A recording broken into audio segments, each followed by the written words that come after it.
It's time now for a special edition of Fromm and Fuller. Al Fromm, former political advisor to President Bill Clinton, and Craig Fuller, former political advisor to both Presidents Ronald Reagan and George H.W. Bush.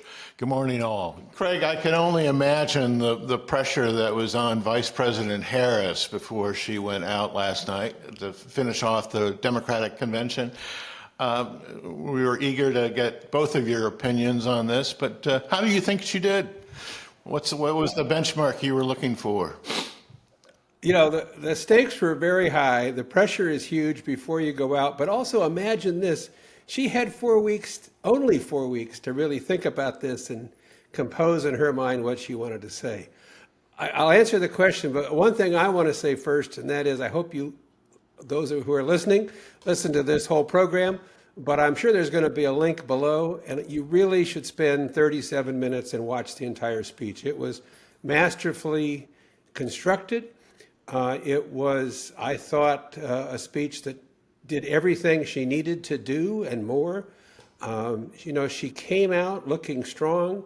She came out with the joy and the smile, and she talked about her life and how her values were instilled in her as a child by her mother, by her family. She said a family, you know, not of blood, but a family of love, where she was growing up. By the way, I was growing up just over that hill in Walnut Creek, California, a very different kind of community. She grew up in a tough community, and she committed herself to a life of a prosecutor and representing the people. And as she said, she's only had one client. It's very hard to summarize the speech, though, and I know it's being done on every station in America. That's why I say watch the speech, because it really has to be watched to appreciate how she goes from telling her personal story to then, with incredible clarity, talking about her vision for the country, her vision for the kind of leadership she wants to bring to the country, the importance of essentially preventing Donald Trump from serving again. And during this portion of the speech, that smile is gone. She is stern and direct and firm and as presidential as anybody I have seen. She instilled the confidence that she pretty much can go up against anyone and hold her own and represent the United States. So, yes, I was impressed. It's such an incredible choice. It still seems to me amazing that the race is close. I know it's close, but I really do think we heard from the next president of the United States last night. There's a lot to be done, but boy, did she rise to the occasion. Wow, coming from a Republican, that's pretty strong endorsement. We'll get back to you in a second about that. But Al, what were your thoughts? First of all, I think I'll yield my time to Craig. Look, this is going to be a tight race. The race is on. I thought it was a great speech. It was a terrific cap to a very good convention. I mean, I think, Craig talked about how important the 1988 convention was yesterday. I talked about how important the 92 convention was for us. I think this one will match those. The Democrats left Chicago with a very much different race than we could have ever anticipated a month ago. I thought last night was basically about Craig mentioned it's only been 4 weeks, and it's reintroducing Kamala on her terms to the American people. And she did it in a context that I don't think we can understand in Maryland, because in the swing states, there's millions of dollars of negative advertising being dumped on her. So she had to do it in the context in that political context, which is important to understand. And the other thing I'd just say briefly is that the speech in the night was aimed at people outside the convention hall. There were two really important points, in addition to The point she made in her speech, this is part of what she did with her speech. One was they wanted to establish her credentials as commander in chief. And I'm sure not many people saw it because it was before prime time, but Leon Panetta did an incredible job of doing that. And then she followed on, obviously, with her speech. And the second thing is they wanted to appeal to the people that Jeff Duncan the night before said were patriots because, they said they weren't Democrats for voting for Kamala Harris, they were patriots. And so they were talking to Republicans and independents. And I thought Adam Kinzinger was great, and they did put him in prime time. So that was the setup, and it was really, I think, terrific. When Biden dropped out, I dropped a note to a gubernatorial friend of mine who was very close to Kamala Harris, and I said there were three things I thought that she needed to do immediately.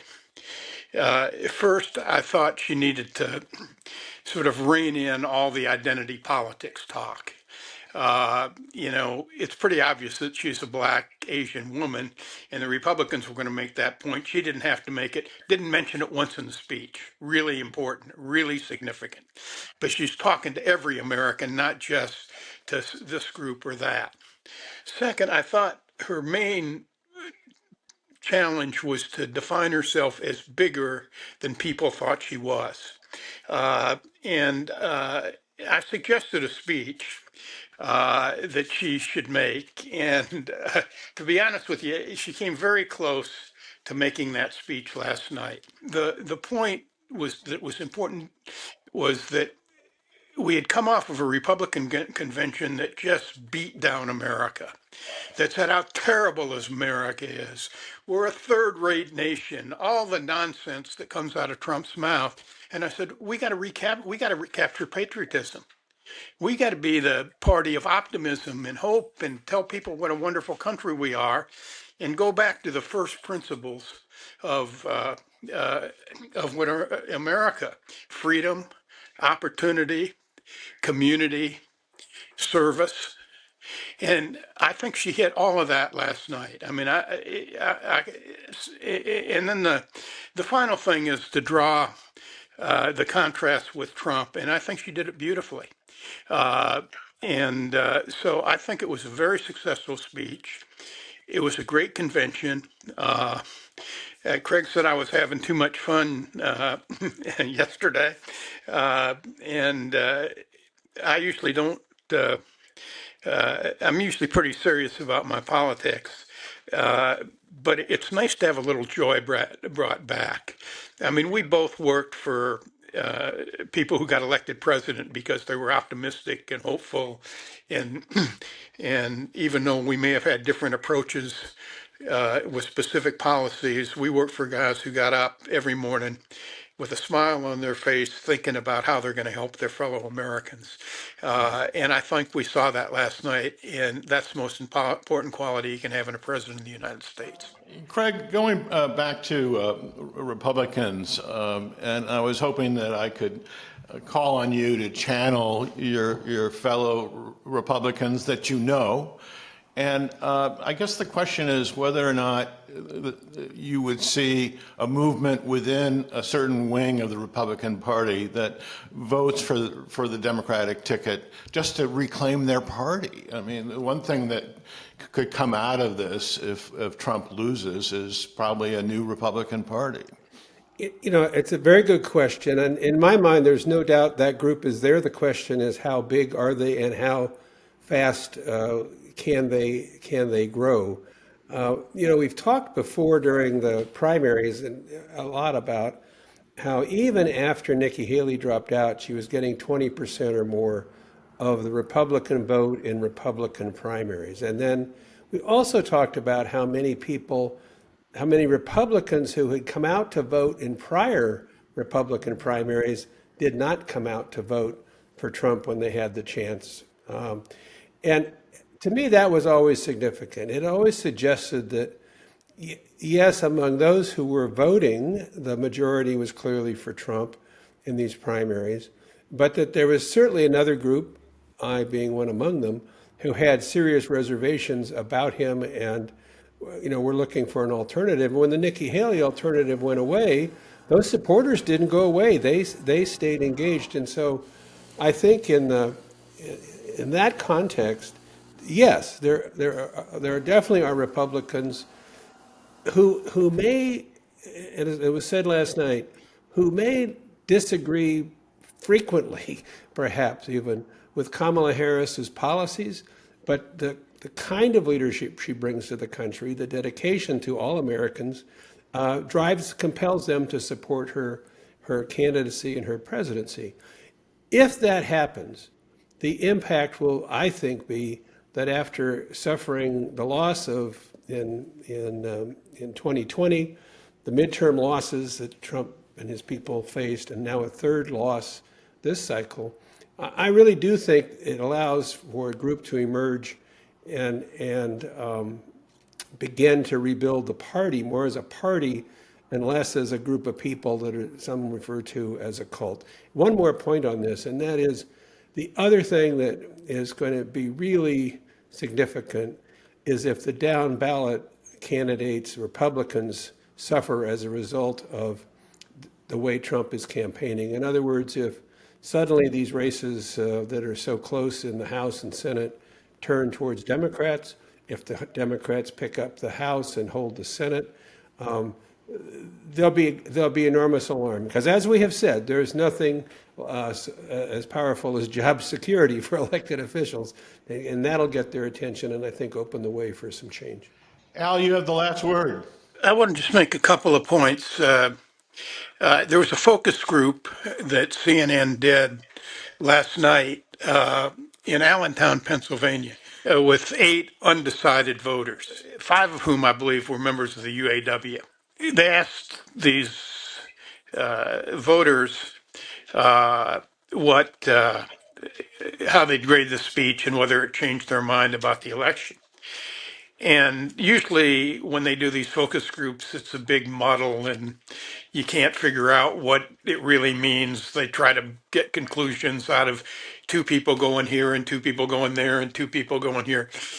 7 out of the 8 either gave her a B plus or an A in the speech. 6 out of the 8 said they were now going to vote for Harris. And 1 said he was going to vote for Trump.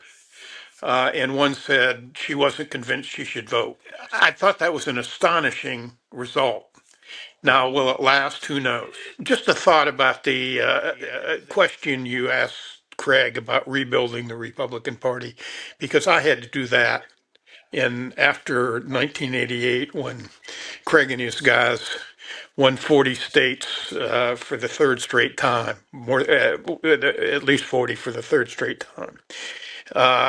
And last night, again, in the commentary on CNN, Adam Kinzinger said he thought it was possible to get 20% of the Republicans in the end to vote for Harris. I think that's probably a little high, but my gosh, if you get into double digits, it's really a sea change. But my experience is there's the one thing that focuses the mind and gives you the running room to start to rebuild the party is clear defeat. And if Trump loses, and particularly if he loses badly, and I'm not sure that's going to happen, but it could happen because we could have a meltdown of, when he's going on Truth Social last night and asking where Hunter is. If they really get beat badly, I think there will be a major effort. The other thing you have to have is you got to have a generation of new leaders, and certainly the Republicans have got to be ready for a new generation of leaders who see their own political futures to depend on rebuilding the party. That was the secret of the DLC. That's how we got Bill Clinton. We had a group of people that went from Clinton to Gore to Biden to Dick Gephardt to Sam Nunn to Chuck Robb, and all of them wanted to be president, but all of them realized that none of them would be unless we fixed the party. And I suspect there are a bunch of Republican governors who are pretty sick and tired of the way Trump's been talking, who wouldn't do that. Uh, and then I just want to end with one important thing. Craig and I have been talking for a year and a half about a different race, that Trump and Biden wouldn't be the candidates. Well, we came pretty damn close to having them the candidates. But if you ever want to, I mean, the reason that Kamala Harris has made this a race and may have flipped it is because she's not Joe Biden and not 81 years old. As long as Biden was in that race, the Democrats wanted to make it a referendum on Trump because they thought he'd lose. He always loses when it's a referendum on him. But they couldn't do it because they couldn't get past Biden. Voters couldn't get past Biden. When he was out of the race, that focus went on Trump. And, the poll last weekend that showed Trump had a 30-point advantage over Biden on physically being able to do the presidency, and now she has a 30-point lead on him. Essentially, it's like opening a door and saying, "Walk in." With Biden not the other candidate, the focus is now squarely on Trump. And what we have in Harris and what we saw last night is somebody who I think is going to be up to the battle. So, this country's split, but Al Gore used to say there are two kinds of presidential elections, Democratic squeakers and Republican landslides. I think, we're probably going to have a squeaker one way or the other, but there's also the potential, just because of the different dynamic of the race, of this one being a blowout. Well, we have to leave it there. Al Fromm, Craig Fuller, thanks so much indeed. We will see you next week.